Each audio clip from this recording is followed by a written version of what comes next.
উত্তর চব্বিশ পরগনার হাসনাবাদের বনবিবি সেতু থেকে এই পরিবর্তন যাত্রার শুভ সূচনা করেন উত্তরাখণ্ডের মুখ্যমন্ত্রী পুষ্কর সিং ধামি। সুকান্ত মজুমদার, অর্জুন সিং সহ বিভিন্ন রাজ্য নেতৃত্ব উপস্থিত ছিলেন এই পরিবর্তন যাত্রায়। এখন শুনে নেব অর্জুন সিং এর বক্তব্য।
অবস্থানে বসছেন, এটাকে অনশন বসার জন্য উনাকে বলছি।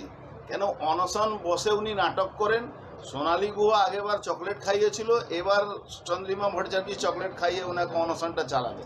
মমতা ব্যানার্জি বুঝতে পেরেছেন হারবো, তার জন্য এইসব নাটক মানুষকে দেখাবার চেষ্টা করছেন। যিনি সুপ্রিম কোর্টে গিয়ে যা কথা বলার, যা মানে ওখান থেকে আদায় করার জন্য সুপ্রিম কোর্ট গেলেন, সুপ্রিম কোর্টে থাপ্পড় মারলো। ইলেকশন কমিশন কাছে গেলেন, ভাইপো গেলে একবার গলা টিপে দেবো, এই করে দিয়েছি ওই করে দিয়েছি।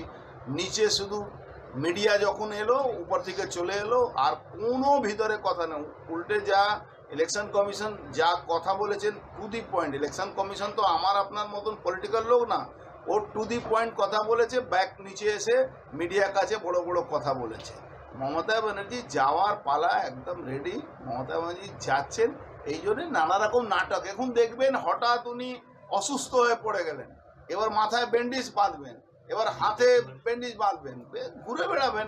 উনার এটাই তো ক্যারেক্টার। উনি তো এইভাবে করেছেন রাজনীতি, এটাই করবেন আগামী দিন। দেখুন উনি যখন বিরোধী ছিলেন তখন এগুলো করতেন, এখন কেন করবেন? উনি এখনো বিরোধীতেই আছেন। ওটা উনি এটাই মনে করেন কি উনি বিরোধীতেই আছেন। উনি তো ক্ষমতা নেই, ক্ষমতা তো এখন ভাইপো দখল করে নিয়েছে। এই জন্য উনি ভাবছেন আমি ভাইপোর বিরুদ্ধে লড়ছি। ভাইপোর বিরুদ্ধে লড়ছেন উনি। দাদা, সিপিএম কালকে থেকে মানে অবস্থানে বসে গেছে, রাতভর এখনো অবস্থানে আছে, কি বলবেন? দেখুন, সিপিএম একটু নাটক করা বন্ধ করুক। সিপিএম শুধু শুধু হিন্দু ভোটটাকে ভাগ করার জন্য সিপিএম এইসব নাটক করছে। সিপিএম কোনো একটা মুসলিম কমরেড আর সিপিএম কাছে আছে? মোহাম্মদ সালিম বাদ দিয়ে কোনো মুসলিম কমরেড সিপিএমের সঙ্গে নেই। একমাত্র উনি আছেন আর ওনার পরিবার আছে, আর কেউ নেই। ও শুধু মমতা পয়সা নিয়ে হিন্দু ভোটকে ভাগ করার জন্যে নেমে পড়েছে। আপনি দেখুন, কালকেই তো তন্ময় ভট্টাচার্য যিনি সিপিএমের লিডার, তিনি কি বলেছেন? যদি সুজন চক্রবর্তী মাঠে ইলেকশনে না আসতো তাহলে তৃণমূল জিততো না দমদমে।